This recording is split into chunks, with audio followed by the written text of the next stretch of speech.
Kaya pala ganito ang naging resulta ng kapalaran ko. Kasi alam ng Diyos na kaya ko. Sa edad kong to, napagod na akong magmadali.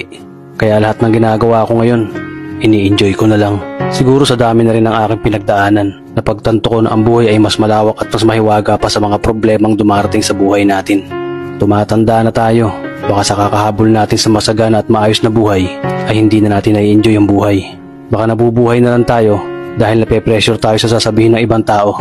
Marami na rin akong mga naging maling desisyon sa buhay, pero lahat yun nagsilbing aral sa akin at natuto ako sa mga pagkakamali ko. May mga taong sobra nating mamahalin at bibigyan ng halaga, pero ibabalik lang sa atin ay kabiguan at matinding trauma.